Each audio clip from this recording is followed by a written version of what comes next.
وقالوا أإذا كنا عظاما ورفاتا أإنا لمبعوثون خلقا جديدا। তারা বলতো যে আমরা মরে যাওয়ার পর আমাদের গোশতগুলি মিশে যাবে, হাড্ডি গুড্ডিগুলি পচে যাবে, এরপরে আমাদেরকে নতুন করে চিন্তা করা হবে। এটা মাথার মধ্যে ঢোকে না, কি আশ্চর্য ধরনের কথাটা হবে কি করে।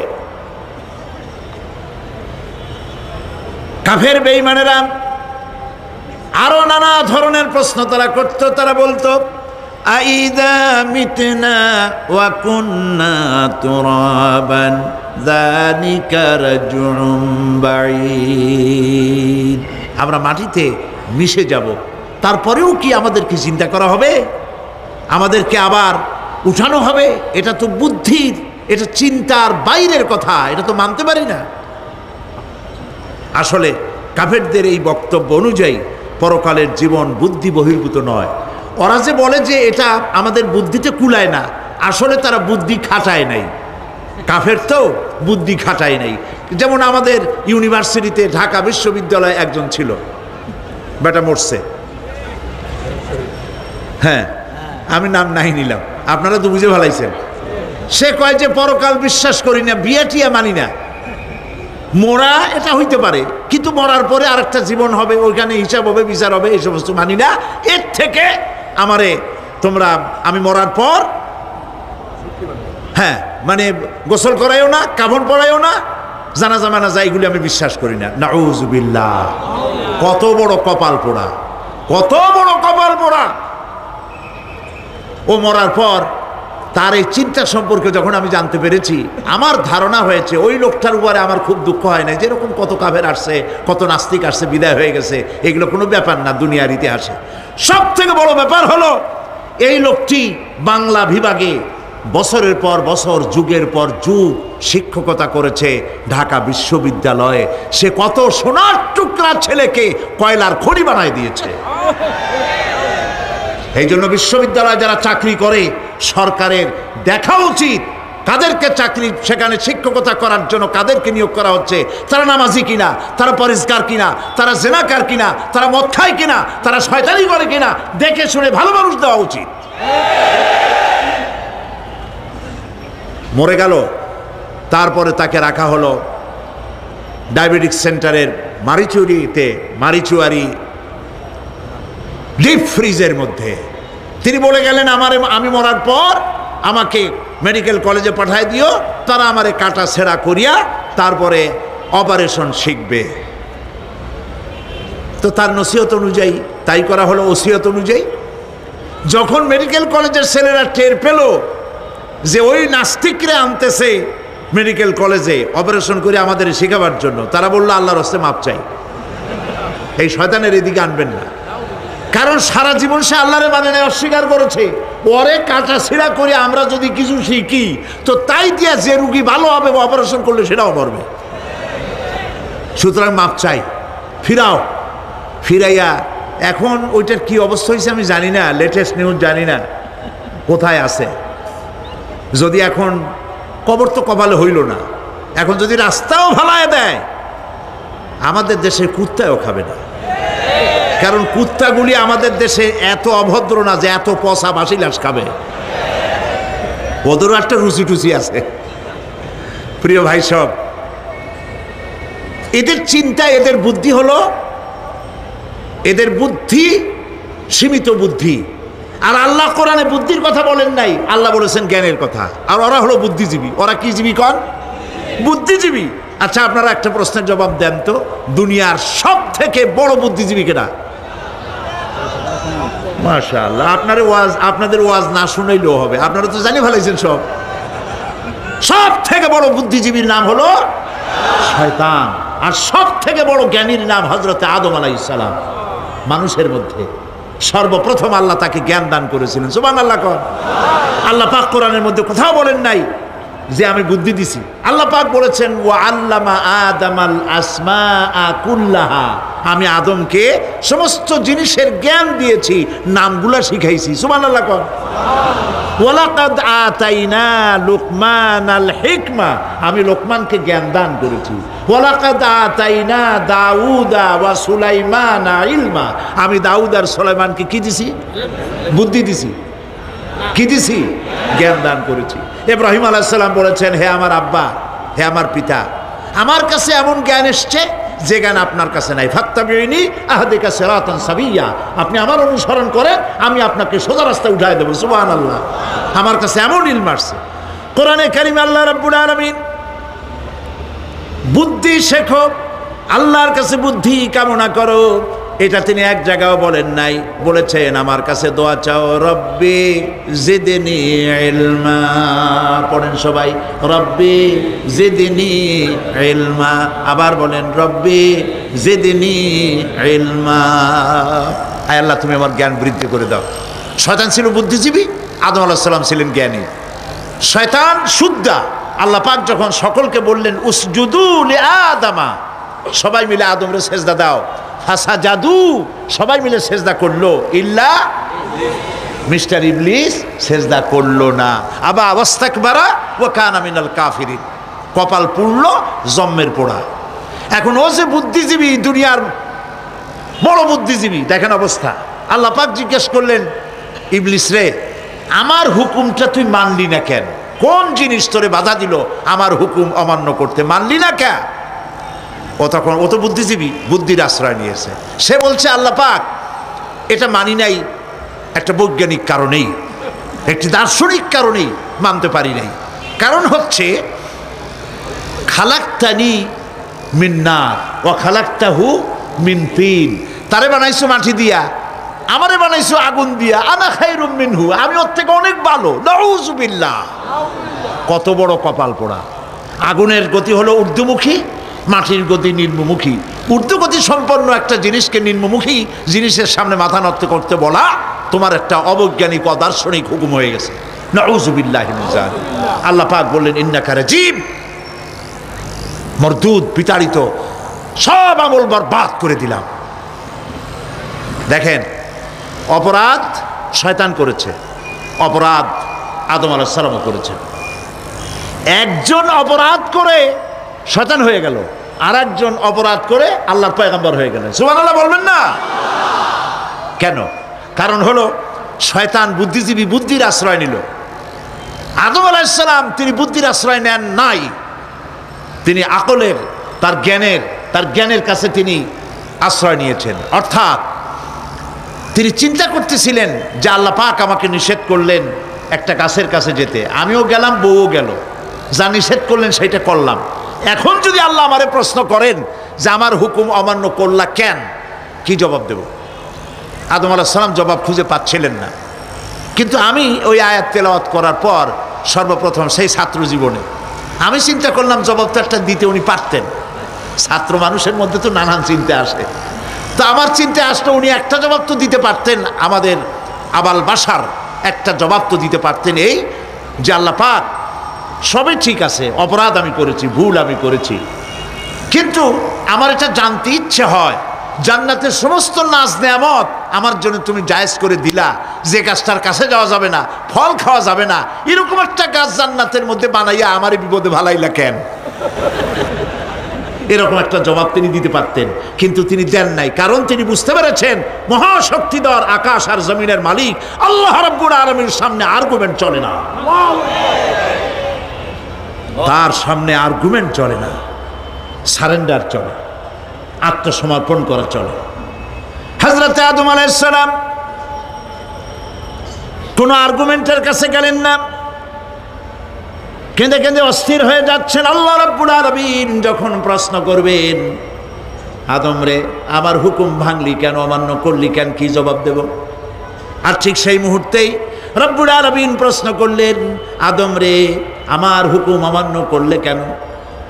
হযরত আদম আলাইহিস সালাম কোনো বুদ্ধির আশ্রয় না নিয়া তার জ্ঞান তাকে বলে দিল, আল্লাহ তাকে কালেমা শিখাই দিলেন। উদ্বুদ্ধ হয়ে তিনি আল্লাহ রাব্বুল আলামিনের সামনে মাথা নত করে দিয়ে বললেন, রব্বানা যালামনা আনফুসানা ওয়া ইল্লাম তাগফির লানা ওয়া তারহামনা লানাকুনান্না মিনাল খাসিরিন। পড়েন সবাই, রব্বানা যালামনা আনফুসানা ওয়া ইল্লাম তাগফির লানা ওয়া তারহামনা লানাকুনান্না মিনাল খাসিরিন। রব্বানা যালামনা, হে আল্লাহ আমি আমার নফসের পরে, যালামনা আনফুসানা আমি আমার নফসের পরে জুলম করেছি, অত্যাচার করেছি। ওয়া ইল্লাম তাগফির লানা, তুমি যদি আমাকে ক্ষমা না করো। জ্ঞান কত দেখেন, শুধু ক্ষমা চান নাই, বলেছেন তুমি যদি আমাকে ক্ষমা না করো, ওয়া তারহামনা আর যদি দয়া না করো, লানাকুনান্না মিনাল খাসিরিন আমি ক্ষতিগ্রস্ত হয়ে যাব। কতটা জ্ঞানের অধিকারী তিনি! তিনি এটা বললেন না যে শুধু মাফ করে দাও, শুধু মাফ করলে হবে না, মাফও করা লাগবে, আর আগে যেমন দয়া করতে সেটাও করতে সেটাও করা লাগবে। সুবহানাল্লাহ। আল্লাহ পাক রাজি হয়ে গেলেন, রাজি হন নাই? আল্লাহ রাব্বুল আলামিন হযরত আদম আলাইহিস সালামকে শুধু ক্ষমা করলেন না, ক্ষমাও করলেন, আর নবীর মর্যাদা দিয়ে আল্লাহ রাব্বুল আলামিন দুনিয়ায় পাঠাইয়া দিলেন। সুতরাং বুদ্ধি দিয়ে কাফেররা বুদ্ধির আশ্রয় গ্রহণ করে সর্বনাশ করেছে, যে পরকাল হইতে পারে না, মরে যাব আবার উঠবো, আবার এই শরীর কেমনে তৈরি হবে, এইটা তাদের বুদ্ধিতে কুলায় নাই। কিন্তু বুদ্ধি দিয়া চিন্তা করলে বোঝা যাইতো যে হ্যাঁ পরকাল একটা হইতে পারে। আর একটা কথা বলি, সেটা হলো এই, বহুত মানুষ আছে পরকাল বিশ্বাস করে না, আছে না? এমন আছে।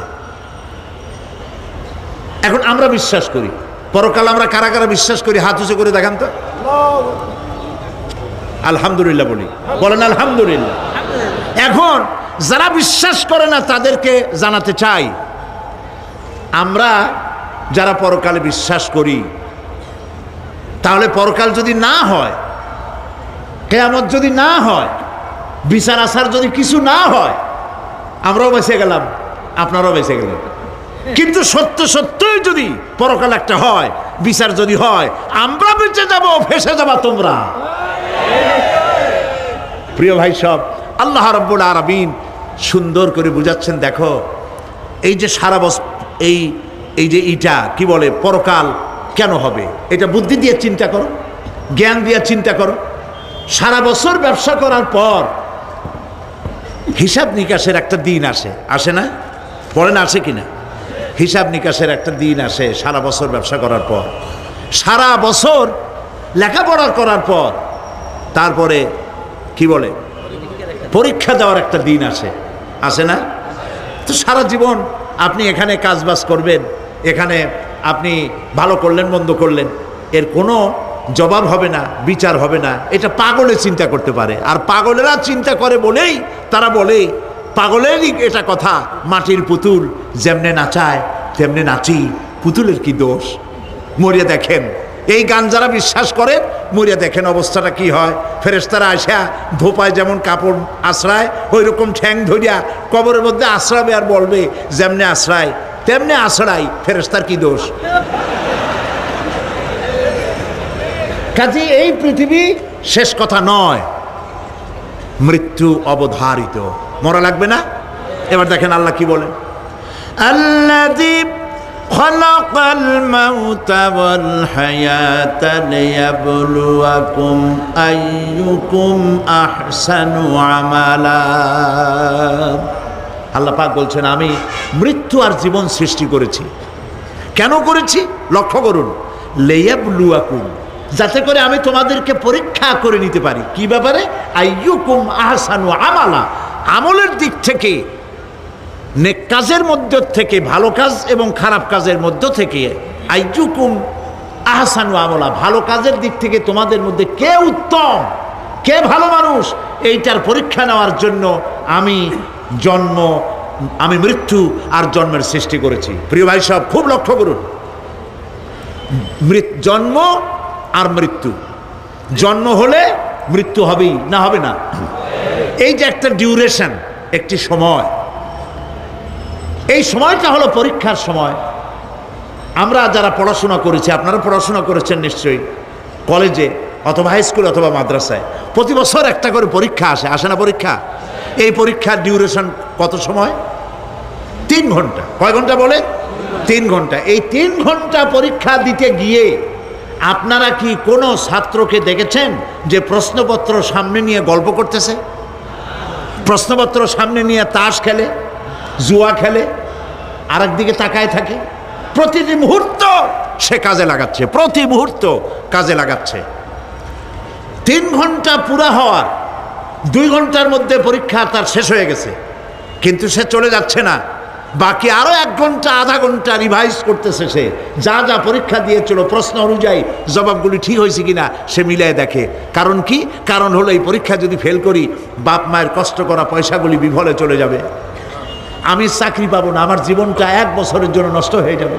এই জন্য সে এত খাটাখাটনি করে পরীক্ষায় ভালো ফল করার জন্য সে পরীক্ষা দেয়, এবং পরীক্ষার রেজাল্ট এই পৃথিবীতেই হয়। ঠিক কিনা বলেন? খাতা দেখতে যতদিন লাগে তারপরে পরীক্ষা হয়। খুব লক্ষ্য করুন, আমাদেরও একটা পরীক্ষা চলতেছে এই পৃথিবীতে সকলে। ওইটা শিক্ষাঙ্গনের পরীক্ষা, এটা জীবনের পরীক্ষা। এই যে ওর পরীক্ষার ডিউরেশন, সময়কাল 3 ঘন্টা, আর আমাদের পরীক্ষার, সমস্ত মানুষের পরীক্ষার সময়কাল হলো জন্ম থেকে শুরু করে মৃত্যু পর্যন্ত।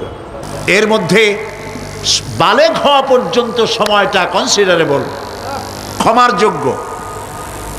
15 বছর 12 বছর বালেগ হইতে যে কয় বছর লাগছে, এইটা যা করছেন যা বলছেন সব মাপ।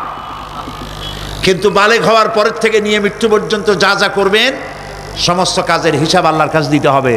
একটা প্রশ্ন করি আপনাদের কাছে, রাগ করবেন না তো? বলবেন যে কথা বলতে তো আপনি আসছেন, আমাদের দিয়ে খাটান কেন, এরকম চিন্তা করবেন না তো? প্রশ্নটা হচ্ছে, বলেন তো দেখি, পৃথিবীর মধ্যে সবচাইতে মূল্যবান জিনিস, দামি জিনিস কোনটা? হ্যাঁ, ইখতিলাফ হয়ে গিয়েছে, ইখতিলাফ হয়েছে। কেউ বলেছে যৌবন, কেউ বলেছে কোরআন, কেউ বলেছে ইসলাম। আর যারা বেশি বুদ্ধি রাখে তারা খামোশ, তারা কথা বলে নাই। কোনটা কইয়া কোন জ্বালা চুপ করে থাকাই ভালো। সব থেকে মূল্যবান জিনিসের নাম সময়। সব থেকে মূল্যবান জিনিসের নাম কি? এবার বলেন, এই পৃথিবীর মানুষ সব থেকে অপচয় করে কোন জিনিসে? সময়। সময়ের অপচয় আমরা যা করি। আমি সেদিন পুলিশ লাইনে আমার একটা বক্তব্য ছিল, কয়েক হাজার পুলিশ ছিল সেখানে, জুমার দিন। আমি বলছিলাম জুমার আগে তাদের সামনে, আজ আপনাদেরকে বলি, বাড়িতে আজকে রাত্রে ক্যালকুলেটর না থাকে যদি কাগজ কলম হাতে নেন। জীবনের 15 বছর বাদ দেন, এখন আপনার বয়স এখন যা, এই বয়সে প্রতিদিন ওই যৌবন প্রাপ্তির পর থেকে নিয়ে এই পর্যন্ত প্রতিদিন টেলিভিশনের সামনে নাটক দেখার জন্য, সিনেমা দেখার জন্য, ন্যাশনাল জিওগ্রাফি দেখার জন্য, ডিসকভারি দেখার জন্য, স্পোর্টস দেখার জন্য প্রতিদিন কয় ঘন্টা টিভির সামনে আপনি বসেন। এরপরে আপনি এগুলিকে সপ্তাহে কয় ঘন্টা হয়, মাসে কয় ঘন্টা হয়, বছরে কয় ঘন্টা হয়। বয়স এখন আপনার 50 বছর, 15 বছর বাদ দেন, 35 বছর।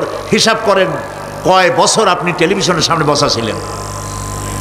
আমার কথা কি মাথায় ঢুকছে? কয় বছর টেলিভিশন আর সিনেমা হলে বসা ছিলেন? চায়ের দোকানে গল্প করতে গিয়ে, আড্ডা মারতে গিয়ে কতটা সময় নষ্ট করেছেন?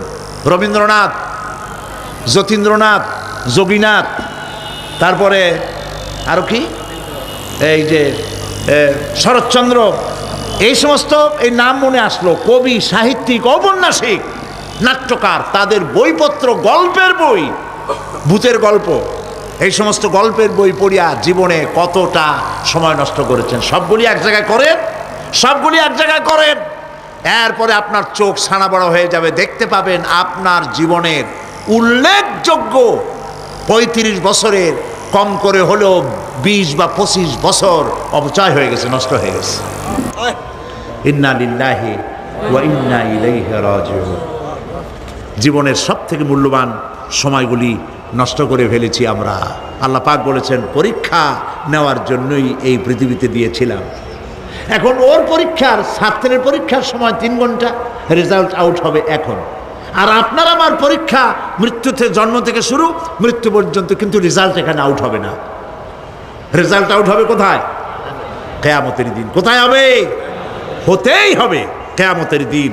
সেদিন এই পৃথিবীতে যারা ভালো কাজ করবে, ভালো কাজের জন্য আল্লাহ পুরস্কার দিবেন, আর মন্দ কাজ যারা করবে তাদের জন্য তিরস্কার তারা পাবেই। এই জন্য বিচার, কিয়ামত হওয়া, বিচার হওয়া, এটা বিবেকের দাবি, এটা জ্ঞানের দাবি। যারা বুদ্ধিজীবী দাবি করে কপাল পোড়া, এরা এটা বোঝে না, এদের মাথার মধ্যে এটা ঢোকে না। ঠিক কিনা বলে? প্রিয় ভাই সব, কিয়ামত হবে এবং কিয়ামতে আল্লাহর দরবারে আমাদের সকলকে উঠতে হবে, এতে কোনো সন্দেহের অবকাশ নেই। এবার দেখেন আল্লাহ পাক এবার যুক্তি দিয়ে বুঝাচ্ছেন। সুবহানাল্লাহ বলেন। তোমরা যারা বলো যে মরে যাব, পচে যাব, মাটির সাথে মিশে যাব, আবার জিন্দা হব কেমনে? আল্লাহ বলে কেমনে জিন্দা হবা বুঝাই। সুবহানাল্লাহ বলেন। আল্লাহ রাব্বুল আলামিন বলেন, আল্লাহুল্লাযী আরসালার রিয়াহা ফাতুসিরু সাহাবা فسقناه إلى بلد ميت فأحيينا به الأرض بعد موتها كذلك النشور। আল্লাহ পাক বলেন, লক্ষ্য করে দেখো, সমুদ্রের লবণাক্ত পানিগুলি বাষ্পীয় আকারে মেঘমালায় পরিণত করে দেই, আর বাতাসকে হুকুম করি মেঘটাকে টেনে নিয়ে যাও অমুক জায়গায়। আল্লাহ যেখানে বৃষ্টি দিতে চান, বাতাস মেঘকে ঠেলে নিয়ে সেখানে নিয়ে আসে। বৃষ্টির পানিগুলি পড়ল। আল্লাহ পাক বলেন, আকাশের সেই বৃষ্টির পানি দিয়া মরা জমিনকে আমি জিন্দা করে দিলাম। ফাআহিয়ানা বিহিল আরদা বাদা মাউতিহা, এই মৃত্যু জমিনকে আমি জিন্দা করলাম। সেখানে তুমি বীজ বপন করলে, সেই বীজগুলি, বীজের মাথা ফাটাইয়া চারাগুলি কে বাড়ি করে দিল? মাটির আস্তরণ, মাটির আস্তরণের মধ্যে কদুর বিচি, লাউর বিচি। আপনারা কদু কন না লাউ বলেন? যেটাই হোক বুঝলেই হইল, কদু অথবা লাউ একই কথা। অথবা যে কোনো শাক সবজি, উদ্ভিদ, এর চারা, এর বীজ মাটিতে দেওয়া হলো। মাটিটা ফেটে চারা, যে পাতা দুটো বেরিয়ে আসলো, এই পাতা কি শক্ত না নরম? তাহলে মাটিটা ফাটাইয়া পাতা দুটো বাইর করে দিল কে? সুবহানাল্লাহ বলে।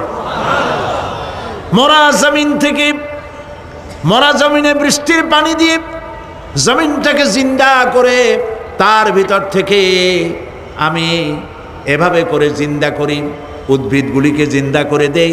ঠিক একইভাবে কাযালিকান নুশুর, এইভাবে করে কিয়ামতে তোমাদেরকে উঠানো হবে। সুবহানাল্লাহ। লাল শাক দেখছেন? লাল শাক খান না আপনারা? বিচিগুলো ছোট ছোট, বিচিগুলি ছড়ায় দেন, দেখবেন কয়েকদিনের মধ্যে মাটির থেকে সব উদ্গত হয়ে যাবে। আল্লাহ পাক এই পৃথিবীতে আমাদের সৃষ্টি করেছিলেন, কবরের মধ্যে আমরা চলে যাব। সে কবর কি, হাসর কি ইত্যাদি বলবো ইনশাআল্লাহ ধীরে ধীরে। তো মাটির ভিতর থেকে এই গাছগুলি, চারাগুলি যেভাবে উদ্গত হয়, আল্লাহ পাক বলছেন এইভাবে করে আমি তোমাদেরকে জিন্দা করব, আবার উঠাবো, এতে কোনো সন্দেহ নাই। সুবহানাল্লাহ। রব্বুল আলামিন দৃষ্টান্ত দিয়ে বুঝাচ্ছেন, আলাম ইয়াকুন নুতফাতাম মিন মানিয়্যিন ইউমনা ثم كان علقة فخلق فسوى فجعل منه الزوجين الذكر والأنثى। আল্লাহ পাক বলেন, মানুষকে নিকৃষ্টতম মাতৃগর্ভে নিক্ষিপ্ত এক ফোঁটা পানি ছিল না, আমি তার থেকে আকার আকৃতি দিয়ে সুগঠিত করে মানুষের আকার দান করেছি, আর মায়ের পেটের ভিতরে আমি নারী আর পুরুষ বানাইছি, কন্যা সন্তান এবং পুত্র সন্তান বানাইছি। সুবহানাল্লাহ। এখন মানুষে কয় যে আমরাও পারি। এই যে ক্লোনিং সিস্টেম একটা শুরু হয়েছে, শুনছেন আপনারা? কথা না কইলে বুঝি কি? ক্লোনিং পদ্ধতি। এটি ক্লোনিং পদ্ধতি বিজ্ঞানীরা যারাই কাজটা করতেছে তারা বিশ্ব সভ্যতাকে বিনষ্ট করার একটি মারাত্মক কাজে তারা হাত দিয়েছে। ক্লোনিং পদ্ধতিতে যে যা কিছু তৈরি হয়, এর আগে ভেড়ার বাচ্চা হয়েছে, ছাগলের বাচ্চা বানাইছে, সেগুলি তার মায়ের মতোই হয়েছে অথবা পিতার মতো হয়েছে। পিতার ডিএনএ নিয়ে একটা পুরুষ জাতীয় জন্তুর ডিএনএ অথবা স্ত্রী জাতীয় একটি জন্তুর ডিএনএ নিয়ে তারপরে বিশেষ প্রক্রিয়ার মাধ্যমে সন্তান, এই বাচ্চা উৎপাদনের ব্যবস্থা তারা শুরু করেছে পশু দিয়ে। এরপরে মানুষ এভাবে করা যায় কিনা সেই চিন্তা তারা করেছে। ইতিমধ্যে নাকি দুটো বাচ্চা হয়েছে, এটা সত্য না মিথ্যা এখনো যাচাই করা যায় নাই। কিন্তু পশুর থেকে যেগুলো হয়েছে সবগুলি রোগ নিয়ে আসছে পৃথিবীতে, গেল 1 নম্বর কথা। 2 নম্বরে ডিএনএর মাধ্যমে যে মানব শিশু পয়দা হয় তার সবগুলি তার মায়ের অনুকরণে হয়। একেবারে অবিকল মায়ের চেহারা নিয়ে আসতেছে, অবিকল পিতার চেহারা নিয়ে আসতেছে। চিন্তা করুন, এই মেয়ে যখন বয়সপ্রাপ্ত হবে তখন তার পিতা কি করে বুঝবে তার বউ কোনটা আর মেয়ে কোনটা? কথা শুনতেছেন? পিতার অবিকল চেহারা নিয়ে একটা সন্তান আসলো, এখন সন্তান বড় হয়েছে, তার মা কি করে বুঝবে যে আমার স্বামী আসছেন, আমার ছেলে আসছে? মানুষের এই হাজার হাজার crore crore million billion trillion মানুষ আল্লাহ পাক সৃষ্টি করেছেন এই পৃথিবীতে। একটা মানুষের চেহারার সাথে আর একটা মানুষের মিল না, গলার আওয়াজেরও মিল নাই। যতই নকল করার চেষ্টা করুক একজন আর একজনের, ধরা পড়েই। ঠিক কিনা কন? ধরা পড়বেই। গলার আওয়াজের যদি মিল থাকতো কি হইতো? এই যে মাহফিলে আসছেন আপনার ওয়াজ শুনতে, বউ আছে বাড়ি, আপনার অবিকল আপনার আওয়াজের মতো একজন, গলার আওয়াজ ঠিক একই রকম, আপনার ঘরের দরজা কাছে যেয়ে বলতো, শুনছো আমি আসছি, দরজা খুলে দাও। তারপর দরজা খুললে কি হইতো চিন্তা করেন? সুবহানাল্লাহ বলবেন না? সুতরাং ক্লোনিং পদ্ধতিতে যারা মানুষ বানাবার চেষ্টা করছে বিশ্ব সভ্যতাকে ধ্বংস করার জন্য, নৈতিকতার বাঁধকে ভেঙে দিয়ে পৃথিবীকে জেনা ব্যভিচারের একটি বিশাল একটি জাহান্নামে পরিণত করার জন্য তারা এই চেষ্টা চালাচ্ছে। উচিত হবে পৃথিবীর সমস্ত নেতৃবৃন্দ, বিশ্ব নেতৃবৃন্দের ঐক্যবদ্ধ হয়ে এই দুঃসাহসিক কাজকে বাধা দিয়ে বন্ধ করে দেওয়া উচিত। আল্লাহর সৃষ্টির সাথে পাল্লা দিতে গেলে ধ্বংস ছাড়া পথ থাকবে না। লক্ষ্য করেছেন? আপনি সাক্ষী দিলে আজ এক সাক্ষী দেবেন, কালকে বলবেন যে ওই সাক্ষী আমি দেইনি। আজকে সই করেছেন, কালকে বলবেন ওই সই আমি করি নাই। কিন্তু আল্লাহ রাব্বুল আলামিন আপনার ফিঙ্গারপ্রিন্ট, আপনার আঙ্গুলের ছাপ এমন করে দিয়েছেন, এই আঙ্গুল দিয়ে যদি কাগজের উপর একটা টিপ মারেন, টিপ সই করেন, আপনার বাবা কবর থেকে উঠে এসেও বলতে পারবে না যেটা আপনার না। আদম আলাইহিস সালাম থেকে নিয়ে আজ পর্যন্ত, আজ থেকে নিয়ে কিয়ামত পর্যন্ত যত মানুষ পৃথিবীতে এসেছে আর আসবে, কোন মানুষের আঙ্গুলের রেখার সঙ্গে আর একজন আঙ্গুলের রেখার মিল হবে না। এ হচ্ছে আমার আল্লাহর সৃষ্টি। সুবহানাল্লাহ। সুতরাং তিনি বলছেন, আমি মাতৃগর্ভের ভিতরে সন্তান তৈরি করি, সেই সন্তানকে কোনোটা কন্যা সন্তান, কোনোটা পুত্র সন্তান আমি বানাই। এই কাজটা যিনি পারেন, এবার দেখেন সামনে কি বলতেছেন আল্লাহ, এই কাজটি যিনি করতেছেন, আলাইসা যালিকা বিকাদিরিন আলা আইয়ুহিয়াল মাউতা। এত বড় কাজ যিনি সম্পাদন করেছেন, এক ফোঁটা নাপাক পানি, এক ফোঁটা নিকৃষ্ট গান্দা পানি যা শরীর থেকে নির্গত হলে পরে গোসল ফরজ হয়ে যায়, এমন এক ফোঁটা পানি দিয়ে তোমার জন্মের উৎপত্তি করেছি, আকার দিলাম, হাত দিলাম, পাও দিলাম, চোখ দিলাম, সুন্দর করে বানালাম, তারপরে পৃথিবীতে পাঠালাম। এরপরে তুমি কি করে মনে করতে পারো যে সেই আল্লাহ তোমার মৃত্যুর পরে আবার জিন্দা করতে পারবে না? আলাইসা যালিক, আল্লাহ পাক কি তোমাকে মৃত্যুর পরে, আলাইসা যালিকা বিকাদিরিন, আল্লাহ পাকের পক্ষে এটা কি সম্ভব নয় যে তোমার মৃত্যুর পরে আল্লাহ আবার চিন্তা করবেন? বলেন অবশ্যই পারবেন, বলেন অবশ্যই পারবেন। প্রিয় ভাই সব, আল্লাহ পাক এর পরে বলছেন, ইয়া আইয়ুহান নাসু ইন কুনতুম ফি রাইবিম মিনাল বা'সি ফাইন্না খালাকনাকুম মিন তুরাব। হে মানব সকল, যদি সন্দেহ হয় যে আমি তোমাদের পরকাল সম্পর্কে, যদি পুনরুত্থান সম্পর্কে যদি তোমাদের সন্দেহ হয়, জানা থাকা উচিত আমি তোমাদেরকে মাটি দিয়ে সৃষ্টি করেছি, মাটির উপকরণ দিয়ে সৃষ্টি করেছি। এই মাটির সাথে মিশে যাবা, আবার উঠানো হবে। মাটিতে কবরের মধ্যে মুর্দা রাখার সময় কি বলি আমরা?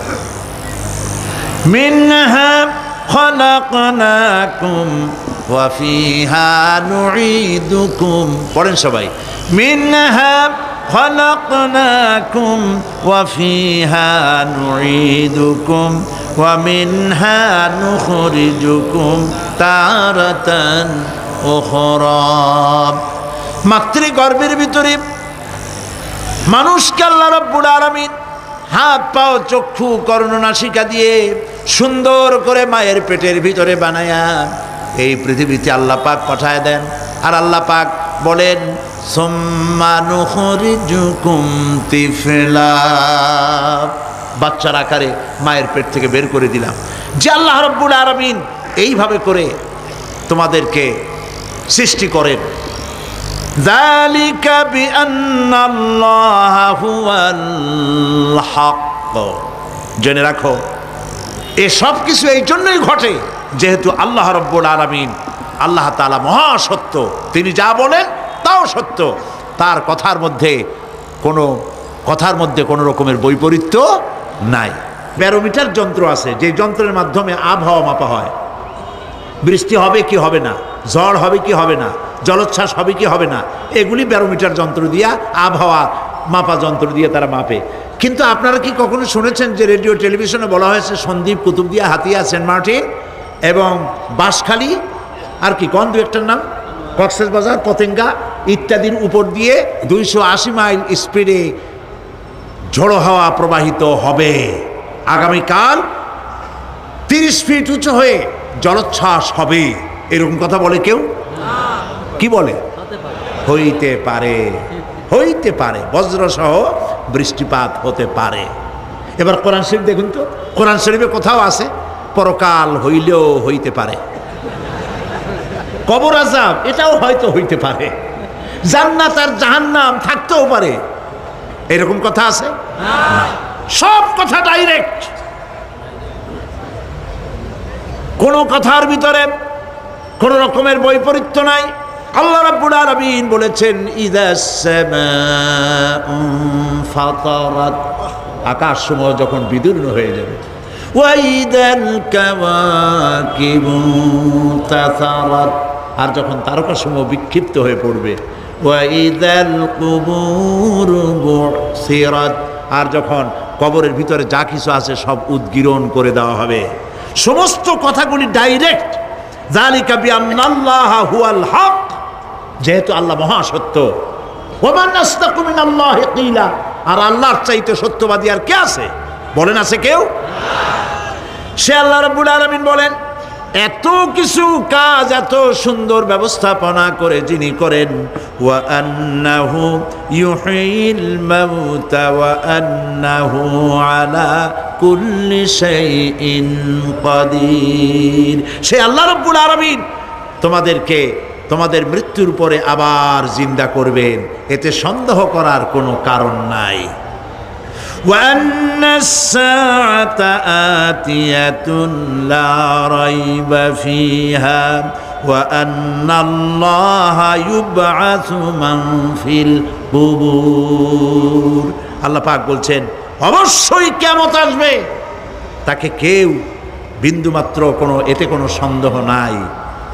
আর وأن الله يبعث من في القبور, আর আল্লাহ পাক অবশ্যই কবরে যা কিছু আছে সব বের করে নিয়ে আসবেন।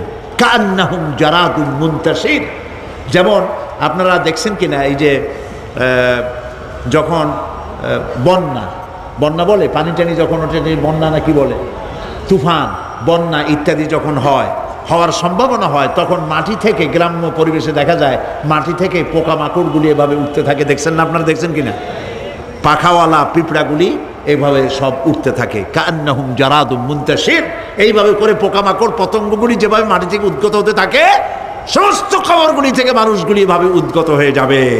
তবে হ্যাঁ, আপনারা একটা প্রশ্ন করতে পারেন যে কবর দিয়ে সব উঠবে, কিন্তু যে মানুষের বাগে খাইছে তার কি হবে? যে মানুষ আগুনে পড়ে গেছে তার কি হবে? যে নদীর মধ্যে ডুবে গেছে তার কি হবে? যে কুমিরের পেটে চলে গেছে তার কি হবে? এরকম একটা প্রশ্ন আপনারা করতে পারেন। কবর কাকে বলে সেটা আমাদের জানতে হবে। কবর শুধু মাটির গর্তটাকেই কবর বলা হয় না, এটি আলমে বারজাখ, এটি পর্দা, এটা জবনিকা। মৃত্যুর পরের জীবনটাই হলো আলমে আখিরাত পর্যন্ত যাইতে যে জীবনটা লাগে, যে একটি সময় আছে, এই সময়টার নামটাই হলো কবর। সেটা গর্তের মধ্যে হইতে পারে, মাটির মধ্যে, সেটা বাঘের পেটে হতে পারে, সেটা কুমিরের পেটে হতে পারে, সেটা পানিতে পচে যেতে পারে, এটা কোনো বিষয় না। আল্লাহ পাক উঠাতে চাইবেন এবং সমস্ত কিছুকে কিয়ামতের দিন আল্লাহ রাব্বুল আলামিন তার দরবারে হাজির করবে। তাহলে আমরা বুঝতে পারলাম যে কিয়ামত যে হবে এই ব্যাপারে কোনো সন্দেহের অবকাশ নাই। এখন ওই কিয়ামতের দিন আল্লাহ রাব্বুল আলামিন আমাদের বিচার নেবেন, হিসাব করবেন। দুনিয়ায় যে পরীক্ষা দিয়েছিলাম, এই পরীক্ষায় যদি কেউ একবার ফেল করে, আর একবার পরীক্ষা দিয়ে পাশ করার সুযোগ আছে। আরও একবার যদি ফেল করে, আবার পরীক্ষা দিয়ে পাশ করার সুযোগ আছে। 10 বার পরীক্ষা দিবেন, 10 বার ফেল করবেন। 100 বার পরীক্ষা দিবেন, 100 বার ফেল করবেন, তারপরেও আবার পরীক্ষা দেওয়ার সুযোগ আছে। কিন্তু কিয়ামতের ময়দানে যদি কোনো মানুষ তার জীবনের পরীক্ষায় যদি ফেল করে, দ্বিতীয়বার পরীক্ষা দিয়া পাশ করার আর কোনো সুযোগ নাই। এই পৃথিবীতে জজ কোর্টে কেউ হেরে গেল,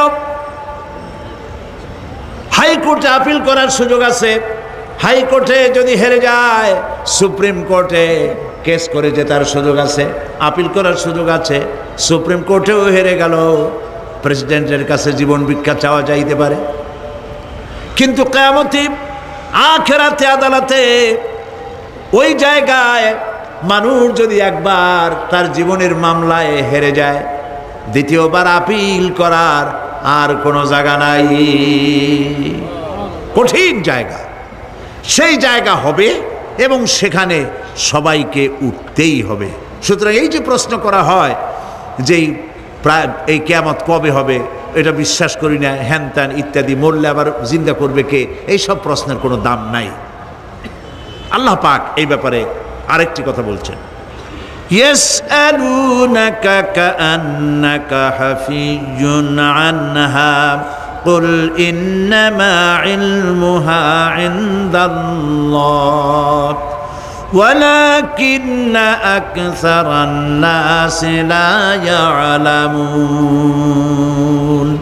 হে নবী, এরা আপনার কাছে এই প্রশ্নটা করে এইভাবে যে কিয়ামত কবে আসবে, মনে হয় যেন আপনি এটা জানেন। এই ইলম কিয়ামত কবে হবে মনে হয় যেন আপনি এটা জানেন, সেই জন্য তারা এই প্রশ্নটা করছে। আসলে কুল ইন্নামা ইলমুহা ইনদাল্লাহ, কিয়ামত কবে হবে এটা কে জানেন? ওয়ালাকিন্না আকসারান নাসি লা ইয়ালামুন, অবশ্যই অধিকাংশ মানুষেরা এইটা জানে না। কিয়ামত কবে হবে এটা একমাত্র আল্লাহ পাক জানেন। পরকালের জীবন যে হবে এতে কোনো সন্দেহ নাই, সেই ব্যাপারে আল্লাহ পাক বলছেন, আআনতুম আশাদ্দু খালকান আমিস সামাউ বানাহা। তোমরা যে পুনরুত্থান সম্পর্কে অস্বীকার করো, এবার চিন্তা করো, তোমারে বানানো কঠিন না ওই মহা আকাশটা বানানো কঠিন? কোনটা কঠিন বলেন না আপনারা, কোনটা কঠিন? আপনারা একটু তাকায় দেখেন তো, এই যে বিশাল প্যান্ডেল, এই প্যান্ডেলে খুঁটি আছে না নাই? আছে কি না? কতগুলো খুঁটি গুনতে আপনার আধা ঘন্টা খানেক সময় লাগবে, ঠিক না? এই একটা প্যান্ডেল বানাতে যদি এতগুলি খুঁটি লাগে, তাহলে বিশাল আকাশে যদি এই রকম খুঁটি লাগতো আকাশটারে ঝুলায় রাখার জন্য, তাহলে চিন্তা করেন তো, খুঁটির জ্বালায় গাড়ি টাড়ি চালানো যাইতো? আছে কোনো খুঁটি? জোরে বলেন, আছে? নাই। ওই আকাশটাকে আল্লাহ পাক বলছেন, আনতুম আশাদ্দু খালকান আমিস সামাউ বানাহা, তোমারে বানানো কঠিন নয় বিশাল আকাশ বানানো কঠিন? কোনটা কঠিন ছিল? তো ওই আকাশটা বানানোই তো আল্লাহ পাকের কাছে সহজ হয়ে গেছে। তাহলে তোমার এই একবার বানাইয়া যে একবার বানাতে পেরেছেন তিনি আবার জিন্দা করতে পারবেন না, এই চিন্তা কেন করো? আল্লাহ রাব্বুল আলামিন কোরআনে কারীমের ভিতরে পরিষ্কার করে বলেছেন, ওরা বলে, কাফের বেঈমানেরা বলে, ক্বালা মান ইউহয়িল ইযামা ওয়া হিয়া রামীম, আমাদের হাড় গোড় যখন পচে যাবে, গলে যাবে, কে আমাদের জিন্দা করবে? জবাবে আল্লাহ পাক বলেন, হে নবী আপনি বলুন, কুল ইউহয়িয়াল্লাযী আনশাহা আউওয়ালা মাররা, আপনি বলে দিন যে আল্লাহ রাব্বুল আলামিন একবার তোমাকে সৃষ্টি করেছেন, প্রথমবার যিনি সৃষ্টি করেছেন দ্বিতীয়বার মৃত্যুর পরে আবার তিনি জিন্দা করবেন। কেন বিশ্বাস করো না? সুতরাং এই যে আল্লাহ পাক মানুষকে জীবন দিয়েছেন, এই জীবনের পরে মৃত্যু, মৃত্যুর পরে আবার আমাদের সকলকে উঠতে হবে এবং আল্লাহ পাকের দরবারে আমাদেরকে উপস্থিত হতে হবে। এই কথাগুলি যারা অস্বীকার করে, পরকাল যারা মানে না, তাদের সম্পর্কে আল্লাহ পাক বলছেন, والذين كذبوا بآياتنا ولقاء الآخرة حبطت أعمالهم। আল্লাহ পাক বলেন, যারা পরকালকে অস্বীকার করেছে, আখিরাত যারা মানে না, তাদের জিন্দেগীর সকল আমলগুলিকে আল্লাহ পাক বরবাদ করে দিবেন। পরকালের বিশ্বাসের উপরে ভিত্তি করেই মানুষের চরিত্র ভালো হইতে বলেন পারে। একটা দৃষ্টান্ত দেই, একটা দৃষ্টান্ত। এই যে যারা চুরি করে, ডাকাতি করে, সন্ত্রাস করে মানুষ মারে, এখন তো আল্লাহর রহমতে সন্ত্রাস বন্ধ হয়েছে, হয় নাই? হয়েছে কি না? সন্ত্রাস বন্ধ হয়েছে, আলহামদুলিল্লাহ বলে। এই সন্ত্রাসগুলি করে কি জন্যে? এদের ধারণা নাই যে আল্লাহ পাক আমাদেরকে উঠাইতে পারবে, আমাদের মৃত্যু হবে, পরকালের চিন্তা নাই বলেই তারা এই কাজটা করে। যে ব্যক্তি আল্লাহর সঙ্গে বিদ্রোহ করেছে আর পরকালের জন্য পাথর জোগাড় করে নাই, দুনিয়াকে অগ্রাধিকার দিল, পরকালকে ভুলে গেল, তার জায়গা হলো জাহান্নাম। ওয়া আম্মা মান খাফা মাকামা রাব্বিহি ওয়া নাহান নাফসা আনিল হাওয়া ফাইন্নাল জান্নাতা হিয়াল মাওয়া। আর যে ব্যক্তি আপন প্রভুর সামনে উপস্থিত হওয়াকে ভয় করেছে এবং আপন প্রবৃত্তিকে লালসা মুক্ত করেছে, লালসার হাত থেকে রক্ষা করেছে, আল্লাহ রাব্বুল আলামিন কিয়ামতের দিন তার জন্য রেখে দিয়েছেন জান্নাত। তার জন্য কোন জায়গা? জান্নাত। আমাদেরকে পরকাল ভিত্তিক জীবন যাপন যদি করি, তাহলে কবরের জবাবগুলি খুব আসান হবে। আর যদি পরকাল ভিত্তিক জীবন যাপন না হয়, কবরটা মুসিবত হয়ে যাবে। হযরত ওসমান রাদিয়াল্লাহু তাআলা আনহু কবরের কাছে গিয়ে খুব কাঁদতেন। সাহাবায়ে কেরাম প্রশ্ন করেছেন, হুজুর, রাসূল করিম সাল্লাল্লাহু আলাইহি ওয়াসাল্লাম যখন জান্নাত ও জাহান্নামের ওয়াজ করেন, তখনও তো এত বেশি আপনি কাঁদেন না, যত বেশি কাঁদেন কবরের কাছে এসে, কারণ কি? হযরত ওসমান রাদিয়াল্লাহু তাআলা আনহু বলতেন, আমার সাথীরা, আমি আমার হাবিবের কাছে, আল্লাহ রাব্বুল আলামিনের রাসূলের কাছে আমি শুনেছি, এই কবরটাই হলো প্রথম স্টেশন, এই কবরটাই হলো প্রথম ইমিগ্রেশন কাউন্টার। এই জায়গায় যদি কেউ ধরা পড়ে যায়, কারো যদি চার্জশিট হয়ে যায়, সব জায়গায় ধরা পড়ে যাবে, হাসরে মিজানে সিরাতে কোনো জায়গায় নাজাত পাবে না। আর এই কবরটা যদি কেউ মুক্তি পেয়ে যায়, মিজান সিরাত হাসর সব জায়গা থেকে আল্লাহ তারে ভালোভাবে পার করে দিবেন। এটা হলো আসল জায়গা, মারাত্মক জায়গা, খুব মারাত্মক জায়গা। আমি এটাকে ইমিগ্রেশন কাউন্টার বলেছি আমার ভাষায়। ইমিগ্রেশন কাউন্টার যারা বিদেশ ভ্রমণ করেছেন তারা জানেন। লন্ডন যাবেন, আমেরিকা যাবেন, সৌদি আরব যাবেন, যে কোনো বিদেশে যাবেন, গেলেই পাসপোর্ট তারা দেখবে। পাসপোর্টে আপনার ন্যাশনালিটি কোনটা সেটাই তারা জানতে চাইবে। আপনি কোন দল করেন এটা তারা জানতে চাইবে না, আপনার আইডেন্টিটি কি তারা জানতে চাইবে। তারপরে যদি স্যাটিসফ্যাক্টরি হয়, আপনাকে ভিসা দিয়ে ভেতরে ঢুকবার ব্যবস্থা করে দেবে।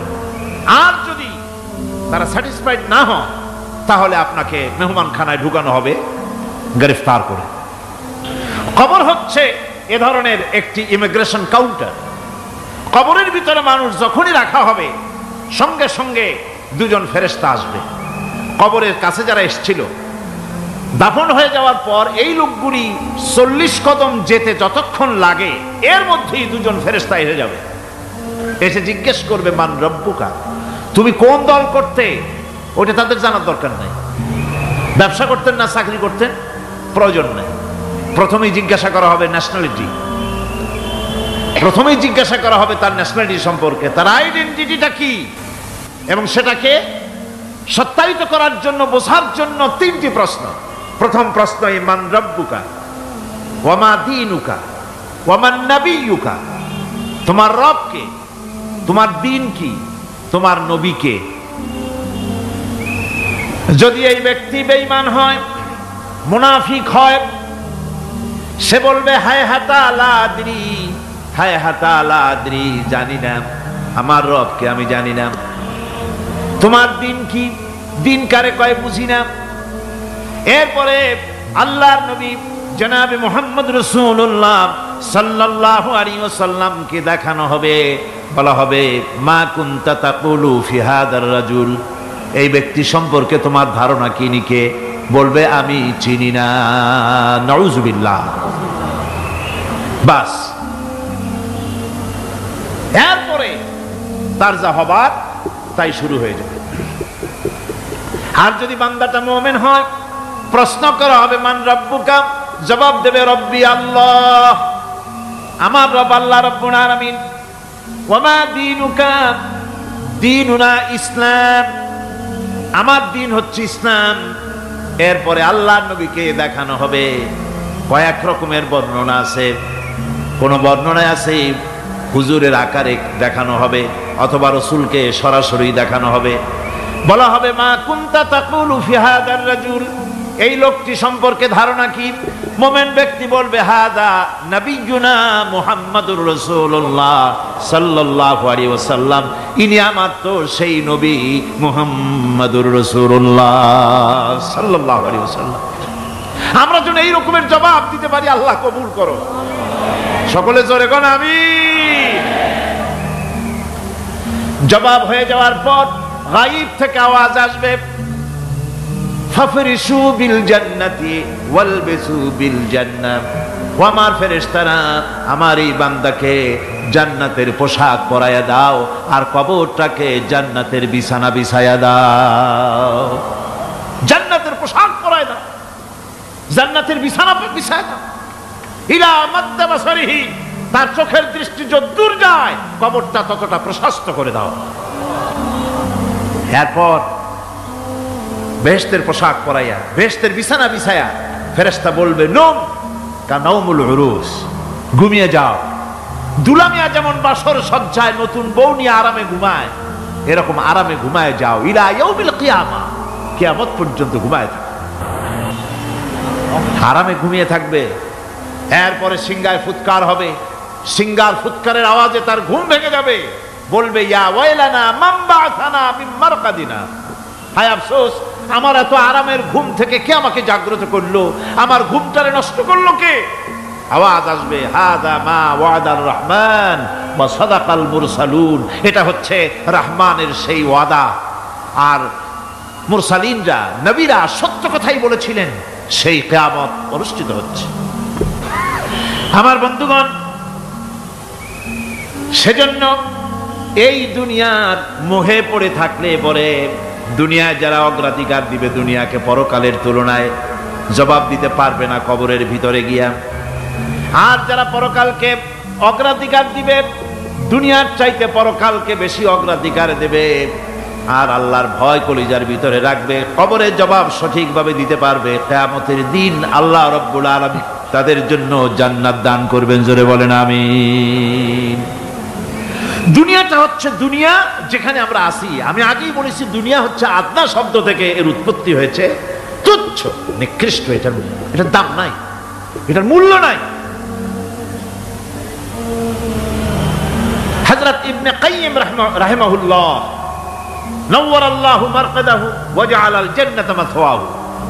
হযরত ইবনে কাইয়্যিম তিনি বলছেন, সুন্দর করে বলছেন দুনিয়া সম্পর্কে, মা মাদা ফিদ দুনিয়া আহলামুন ওয়া মা বাকিয়া মিনহা আমানি ওয়াল ওয়াক্তু বাইনাহুমা দায়ুন।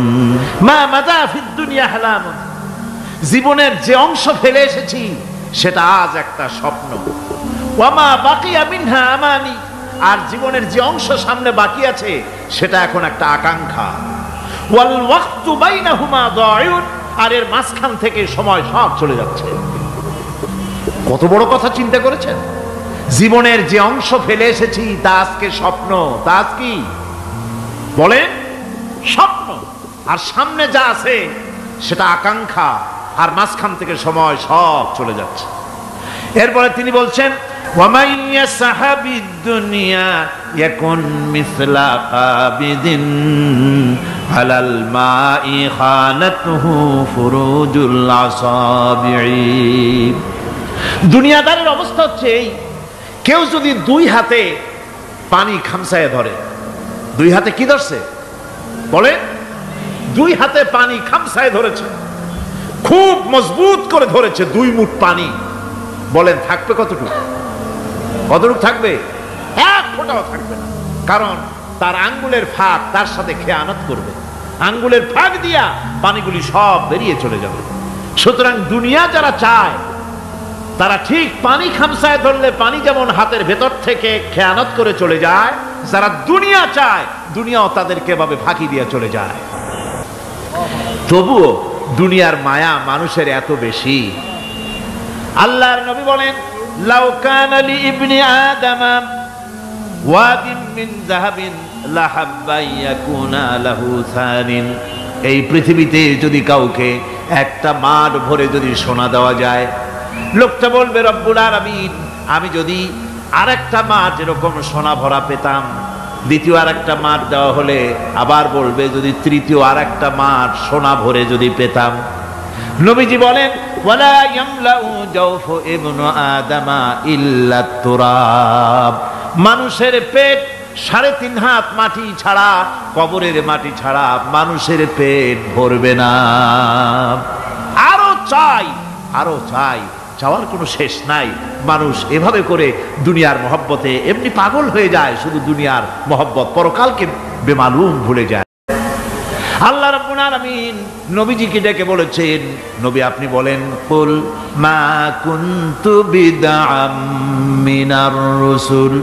আপনি বলুন আমি কোন নতুন রাসূল নই, আমার আগে অনেক নবী রাসূল পৃথিবীতে এসেছেন, তারা বিদায় হয়ে গেছেন। আমি জানি না কিয়ামতের দিন আল্লাহ রাব্বুল আলামিন আমার সাথে কি ব্যবহার করবেন, আর আমি এও জানি না যে কিয়ামতের দিন আল্লাহ পাক তোমাদের সাথে কি ব্যবহার করবেন।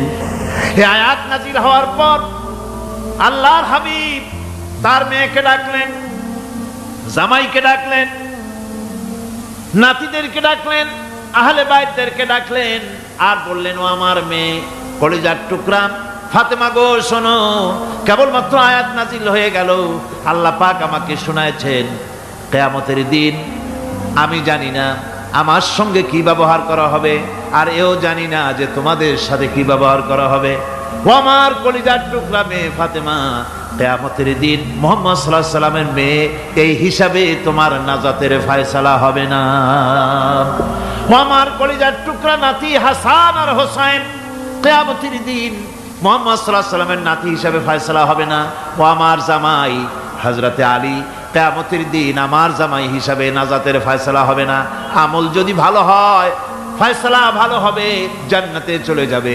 আমল যদি খারাপ হয় কার নাতি কার জামাই দেখা হবে না। সুবহানাল্লাহ। কঠিন কিয়ামতের মাঠ। এই পরকালের বিশ্বাস যদি কলিজার মধ্যে ঢোকে, মানুষ ভালো হয়ে যাবে। কম সুবহানাল্লাহ।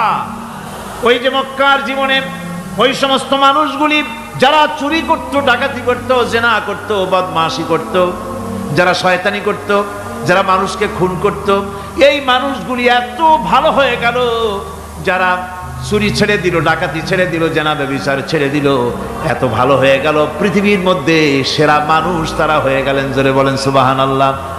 নবীর সাহাবীরা পৃথিবীর শ্রেষ্ঠ সন্তান, নবীর সাহাবীরা পৃথিবীর সেরা মানুষ, তাদের চাইতে সেরা মানুষ নবীদের পরে আর কেউ হতে পারে না। জোরে কোন সুবহানাল্লাহ। নবীর পরে পৃথিবীতে শ্রেষ্ঠ মানুষ কারা? সাহাবায়ে কেরাম রিদওয়ানুল্লাহ তাআলা আলাইহিম আজমাইন। ওনারা তো কুফরের মধ্যে ছিলেন, শিরকের মধ্যে ছিলেন, চুরি ডাকাতি জেনা ব্যভিচার এমন কোনো পাপ নাই যা করা হয়নি। তারপরে যখন আল্লাহর নবীর কাছ থেকে তাওহীদ, রিসালাত ও আখিরাতের দাওয়াত পেলেন, কি সোনার মানুষ এক একজন হয়ে গেলেন। সুবহানাল্লাহ। যারা ছিলেন নারীর সতীত্বের জম, তারা হয়ে গেলেন নারীর সতীত্বের পাহারাদার। যারা মানুষের মাল চুরি করত, ডাকাতি করত, তারা রাতভর মানুষের মালের পাহারা দিল, মানুষের রক্তের পাহারা দিল। সুবহানাল্লাহ বিহামদি। রক্ত সম্পদের পাহারা দিল। রাসূল বললেন খায়রুল কুরুনে কারনি, সর্বশ্রেষ্ঠ যুগ তো আমার যুগ। বন্ধুগণ, এরপরে একটা জীবন আসবে ওই কিয়ামতের ময়দানে। এই পরকালের বিশ্বাসটা গুরুত্বপূর্ণ ব্যাপার। আমাদের সব কিছুর হিসাব দেওয়া লাগবে। আল্লাহ পাক বলেন ইন্নাস সামআ ওয়াল বাসারা ওয়াল ফুআদা কুল্লু উলাইকা আনহু মাসউলা।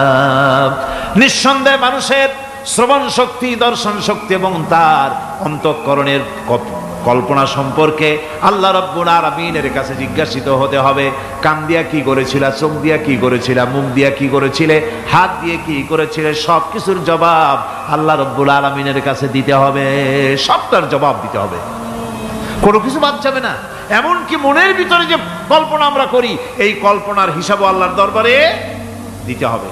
কোরআনে কারীম বলছে ওয়াইন তুবদু মা ফি আনফুসিকুম আও তুখফুহু ইউহাসিবকুম বিহিল্লাহ। মনের ভিতরে তুমি যেটা কল্পনা করো সেটা প্রকাশ করো, অথবা তুমি গোপন রাখো, যাই তুমি করো না কেন আল্লাহ রাব্বুল আলামিন এর হিসাবও তোমার কাছে নেবেন।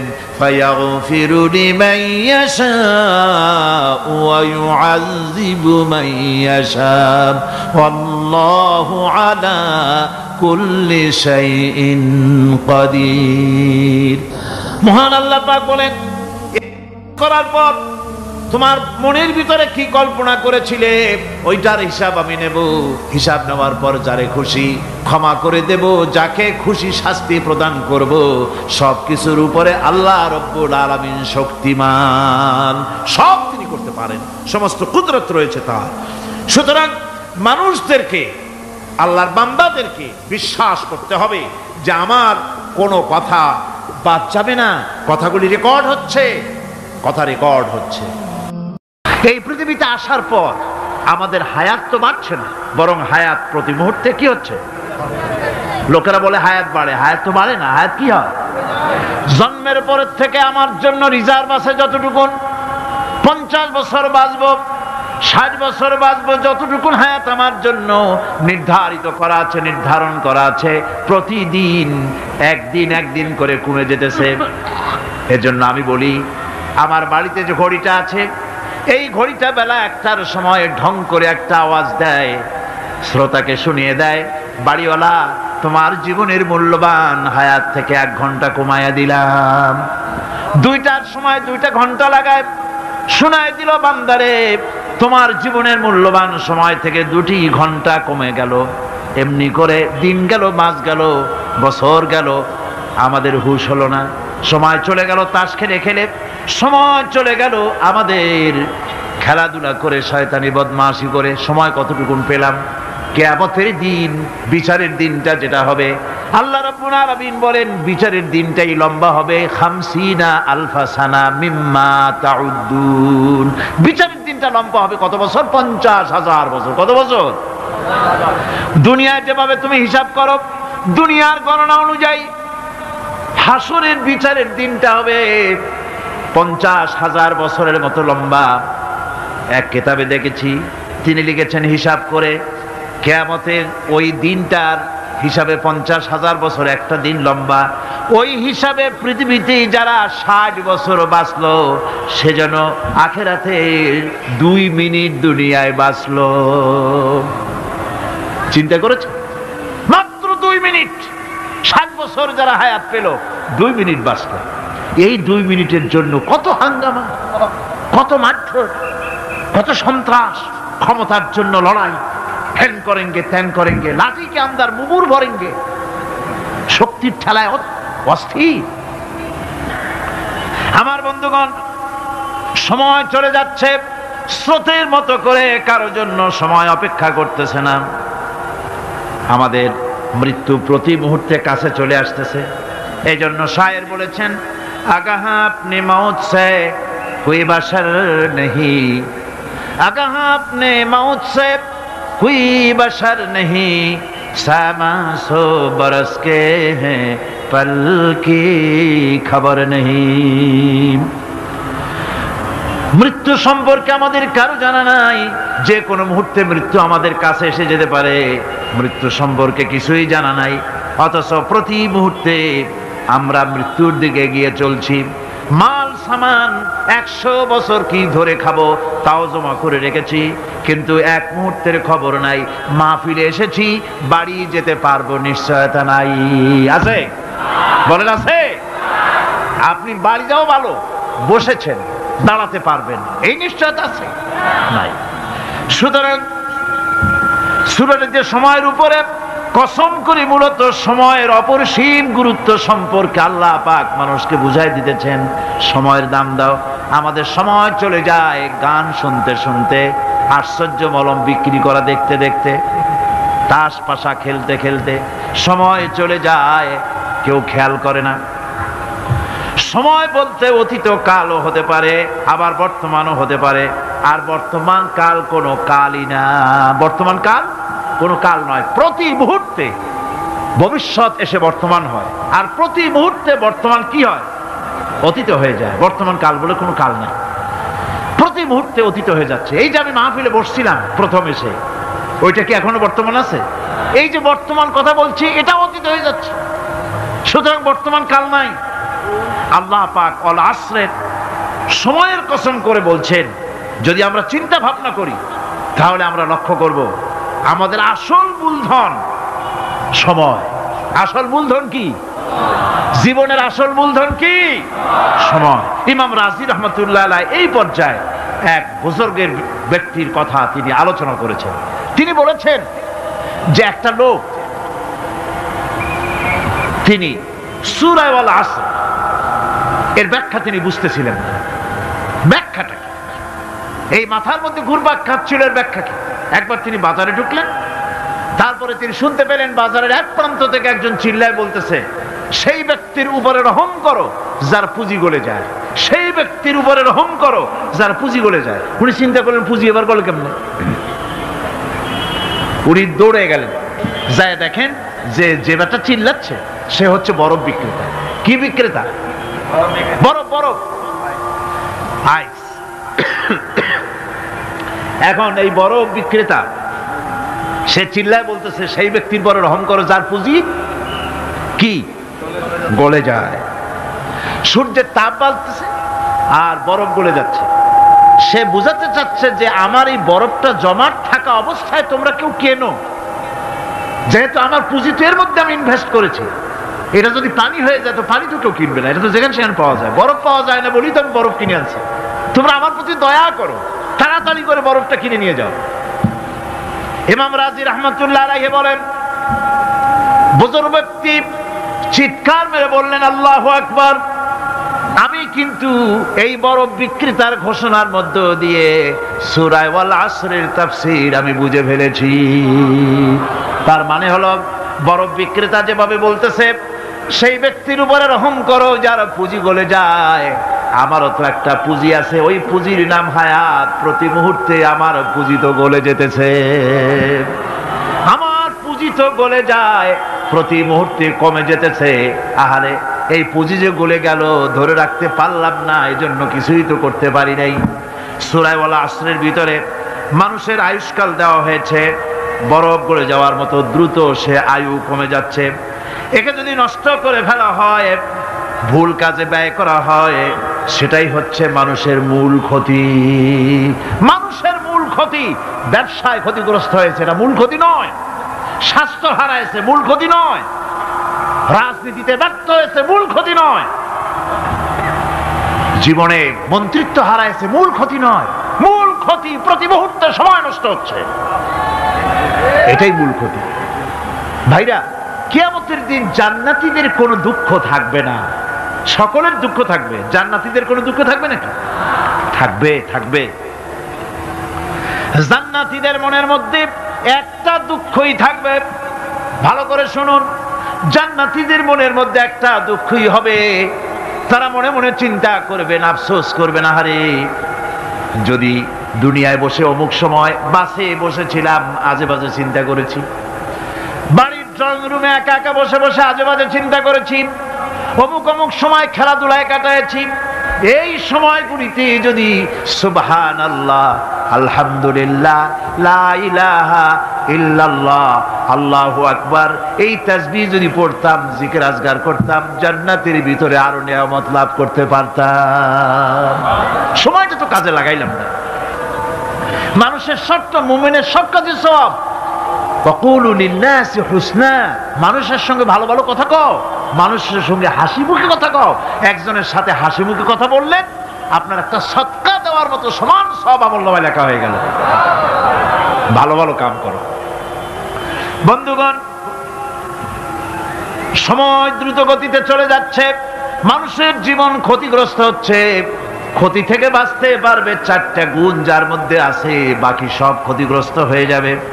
আমার ভাইয়েরা, এই কথাগুলি বলে আল্লাহ পাক যেন এরকম একটা দৃষ্টান্ত দিলেন। আপনি যদি পরীক্ষার হলে গিয়া দেখেন, ছাত্ররা পরীক্ষা দিতেছে, পরীক্ষার জন্য নির্ধারিত সময় কতটুকুন? 3 ঘন্টা। 3 ঘন্টা। 3 ঘন্টা। আপনি গিয়ে দেখলেন কোন একজন পরীক্ষার্থী পরীক্ষা দিতে গিয়ে আর একদিকে তাকায় আছে, আকাশের তারা গুনতেছে, অথবা সে গল্প করতেছে, অথবা পরীক্ষা বাদ দিয়ে আজে বাজে কিছু লিখতেছে। আপনি যেমন তাকে, ওই ছেলেটাকে আনমনা গাফেল ছেলেটাকে ঘড়ির দিকে তাকায় বলেন, এই ছেলে ওই ঘড়ির দিকে তাকাও, দেখো তোমার সময় কিন্তু চলে যেতেছে, মাত্র 1 ঘন্টা, আর তুমি সময় নষ্ট করতেছ। আল্লাহ যেন স্নেহ পরবশে তামাম পৃথিবীর গোলামদেরকে, বান্দাদেরকে আঙ্গুল নির্দেশনা দিয়ে বলছেন, বান্দারা প্রতি মুহূর্তে তোর জীবনের মূল্যবান সময় চলে যেতেছে, প্রতি মুহূর্তে সময় যাচ্ছে। আল ইনসান, ইনসান বলতে শুধু মুসলমান না, ইনসান বলতে কি মুসলমান শুধু না, আল ইনসান মানব মণ্ডলী, বিশ্বের সমস্ত মানুষকে আল্লাহ বলছেন, হিন্দু, খ্রিস্টান, বৌদ্ধ, নাসারা, ইহুদি, মজুসি, মুসলমান, বিশ্বের সব মানুষকে আল্লাহ বলছেন। যেহেতু আল্লাহ স্রষ্টা, মানুষের ব্যাপারে সার্বিক কল্যাণময় কথা কে বলতে পারেন? কে বলতে পারেন? সে আল্লাহ রাব্বুল আলামিন বলছেন, সময় চলে যাচ্ছে, ও পৃথিবীর মানুষেরা। এই মানুষ বলতে আল্লাহ রাব্বুল আলামিন কোন ব্যক্তি, কোন গোষ্ঠী, কোন জাতিকে বলেন নাই, বলেছেন সমগ্র মানবতাকে। এর অর্থ হচ্ছে সূরাটিতে উল্লেখ্য 4টি গুণ যদি আমল করতে পারে লোকেরা, যেই ব্যক্তি করবে, যেই সমাজ করবে, যেই রাষ্ট্র করবে, যেই গোষ্ঠী করবে, যেই জাতি করবে, তারাই ক্ষতি থেকে বেঁচে যাবে। আর যারা করবে না, তারা ক্ষতিগ্রস্ত হবে। কি হবে বলুন? এখন আল্লাহ পাকের কথা শুনুন। আল্লাহ পাক বলছেন, ওয়াল আসরি ইন্নাল ইনসানা লাফি খুসর। খুসর, খুসরিন, এই যে খুসর, খাসারা, এই শব্দটা হচ্ছে আবিধানিক অর্থে ক্ষতি, হচ্ছে লাভের বিপরীত। লাভের বিপরীত কি? ক্ষতি। নাফা, এই নাফার বিপরীত কি? নোকসান। খাসারাটা কি? নোকসান বলা হয় পুঁজি 50,000 খাটাইছিলাম, লাভ করতে পারি নাই, পুঁজি ঠিক আছে, এটাকে বলা হয় নোকসান। এটাকে কি বলা হয়? নোকসান। কিন্তু আমি পুঁজি খাটিয়েছিলাম 50,000 টাকা, লাভ তো হয়ই নাই, পুঁজিও চলে গেছে, আমও গেছে, সালাও গেছে, আমও নাই, সালাও নাই। এইটারে আরবিতে কি বলা হয়? খাসারা, দেউলিয়া। দেউলিয়া হয়ে গেছে। দেউলিয়াটা বোঝেন ভালো আপনারা, দেউলিয়া হয়ে গেছে। কোরআন লাভ বা সাফল্যের ধারণা যেমন নিছক পার্থিব নয়, সমৃদ্ধির কথা শুধু পার্থিব নয়, জন্ম থেকে শুরু করে মৃত্যু পর্যন্ত। কোরআনের লাভের কথা যখন বলা হয় তখন জন্ম থেকে মৃত্যু পর্যন্ত, আখিরাত পর্যন্ত, কিয়ামত পর্যন্ত। ক্ষতিটাও জন্ম থেকে শুরু করে মৃত্যু পর্যন্ত, কিয়ামত পর্যন্ত ক্ষতিটাও। এই ক্ষতি থেকে বাঁচবার জন্য কোরআনে কারিমে বিভিন্ন জায়গায় এই খাসারা শব্দ ব্যবহার করা হয়েছে। আল্লাহ রাব্বুল আলামিন বলছেন, ওয়ামান খাফফাত মাওয়াজিনুহু ফাউলাইকাল্লাযীনা খাসিরু আনফুসাহুম বিমা কানু বিআয়াতিনা ইয়াযলিমুন। যাদের পাল্লা ভারী হবে কিয়ামতে তারাই হবে সফলকাম, আর যাদের পাল্লা হালকা হবে, নেকির পাল্লা যাদের হালকা হবে তারা হবে ক্ষতিগ্রস্ত। তারা নিজেরাই ক্ষতি সাধনকারী হবে কিয়ামতের দিন। কাজে মানুষের জীবনের সমুদয় কার্যাবলীর ভালো অংশ যদি খারাপ অংশের উপরে বিজয়ী হয়, তারপরে খারাপ অংশ পাওনাদারদের দিয়ে টিয়া, এরপরে যদি নেকি কিছু বাকি থাকে তাহলে বোঝা গেল লোকটা কিয়ামতে নাজাত পাবে। আর যদি ভালো কাজের উপরে খারাপ কাজ বিজয়ী হয়ে যায় আর সমস্ত পাওনাদারদেরকে পাওনা মিটাইয়া তারপরেও পাপ বাকি থেকে যায়, এক চাইতে খাসারা পৃথিবীতে আকাশে জমিনে কিছুই আর হবে না। এর থেকে বাঁচার জন্য আল্লাহ পাক এই খাসারা থেকে বাঁচার জন্যই মানুষকে এই কথা বলছেন। এই কথাটি কোরআনে কারিমের অন্য একটি আয়াতে আরো সুন্দর করে বলা হয়েছে, যারা নাকি এই দুনিয়ার বুকে যারা নিজেদের পুঁজি খাটাইছে, জীবনের পুঁজি সুদ কামাইতে খাটালো, জীবনের পুঁজি খাটালো হারাম কামাইয়ের ভিতরে, অন্যায় কাজের ভিতরে, যারা জীবনের পুঁজিকে আল্লাহর দ্বীনের কাজে লাগাতে পারে নাই, তাদের সম্পর্কে বলা হচ্ছে খাসিরাদ দুনিয়া ওয়াল আখিরাতা যালিকা হুয়াল খুসরানুল মুবিন। খাসিরাদ দুনিয়া ওয়াল আখিরাত, দুনিয়াও ক্ষতিগ্রস্ত, আখিরাতেও ক্ষতিগ্রস্ত। এটা হচ্ছে তার জন্য সুস্পষ্ট ক্ষতি, এর থেকে বড় ক্ষতি আর কিছুই হতে পারে না। আল্লাহ পাক কোরআনে কারীম অন্যত্র বলেছেন, وَنُنَزِّلُ مِنَ الْقُرْآنِ مَا هُوَ شِفَاءٌ وَرَحْمَةٌ لِلْمُؤْمِنِينَ وَلَا يَزِيدُ الظَّالِمِينَ إِلَّا خَسَارًا। আমি এই কোরআন অবতরণের পরিক্রমায় এমন সব বিষয় অবতীর্ণ করেছি যা মুমিনদের জন্য নিরাময় এবং তাদের জন্য রহমত, আর জালিমদের জন্য ক্ষতি ছাড়া আর কিছুই বৃদ্ধি পায় না। জালিমদের জন্য ক্ষতি বৃদ্ধি পায়, আর যারা মুমিন তাদের জন্য এর মধ্যে নিরাময় আছে, এর মধ্যে রহমত আছে। অর্থাৎ যারা এই কোরআনকে যারা নিজেদের আইনের কিতাব হিসাবে গ্রহণ করেছে, কোরআনকে তাবিজের কিতাব হিসাবে নয়, ধর্মীয় কিতাব হিসাবে নয়, কোরআন সংবিধান। কোরআন কি? কোরআনকে যারা সংবিধান হিসাবে মেনে নিয়েছে, কোরআনকে যারা সংবিধান হিসাবে গ্রহণ করলো, ব্যক্তি, পরিবার, সমাজ, রাষ্ট্রে, তাদের যাবতীয় মানসিক, বুদ্ধিবৃত্তিক, নৈতিক, তামাদ্দুনিক রোগের নিরাময় হবে, এর দ্বারা শান্তি হবে। কিন্তু যেসব জালিম এই কোরআনকে প্রত্যাখ্যান করেছি, কোরআনকে যারা মৌলবাদীদের কিতাব বলে, কোরআনের কথা বললে মৌলবাদ বলে গাল দেয়, তারা তাদের কপালকে পোড়াইয়া ছাই বানাইয়া দিছে, তাদের কপাল ভস্মীভূত করে দিয়েছে।